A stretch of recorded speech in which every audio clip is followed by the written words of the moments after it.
Today I'm going to be reviewing this little Scramboozle game. This is going to be from Learning Resources, and this was recently sent to me by the brand. Now, this is going to come in this little box. Let me just kind of open this up just to kind of show you exactly what it's going to look like, how it's going to work. Essentially what you're going to do is you're going to try and get things in like a specific pattern or a specific order. So you're going to take and these are going to just like slide down into the empty hole, and then you can take and you can put additional ones into there, and you're trying to get a little pattern. So if you look here at the bottom, it's going to have a little book for your Scramboozle, and these are going to be some different challenges that it's going to come with. So it's kind of like, think of it like a Rubik's Cube, except for it having a bunch of different things for you to do rather than always trying to get it to one specific thing. So you've got like a bunch of different patterns that you can try to get. And it's just going to be color patterns that you're going to try to match. So these can go up on top, and then this is going to then turn, so you can do that if you want to. The way to typically do this though is you're going to then get them into the middle, and then you're going to go and like, okay, I want to get rid of that one, I'm going to get rid of that one, and then you're going to try and move it back and forth to get your color pattern to match these here. So it's going to have like a white ball, or I guess it's going to be the silver ball since there isn't a white ball.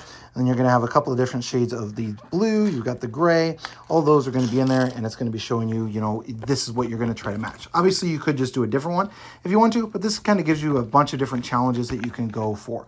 Now, one downside to this is this is going to be like really thin paper. It's going to be like a slick paper, almost like you get like an ad or mailer in the mail, something like that. So that's going to be how thin this is. It would be nice if this was cardstock, since this is going to be something that you would typically use over and over again. It'd just be really nice if they would have done this cardstock or even laminated these little things, so that way, you know, you're not going to be breaking these. I'm especially thinking of like if you're doing kids or something like that. So this is designed for ages 6 and up. So I just know my kids, I know these are going to get ripped, opening and closing them. They're just going to end up getting ripped. It's just a part for the course.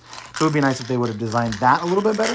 This is going to be really cool though. So it's like, as I said, kind of similar to a puzzle type game. So like a Rubik's Cube, but just gives you some different variations. So, you know, you can try and get the colors to go in the right manner, but it's not going to be as difficult to comprehend. So like all you're doing is changing the colors out, and then, you know, I want red to go in there. And then it's going to have little quadrants. So you're going to have four different quadrants, each with 3. So that's going to make it a little bit easier as well, since there's going to be these here. You know, you can work on one, and then you can move over to the next one, get it down there, get the blue to go into there. And then I want the green to go up there. And then I want blue.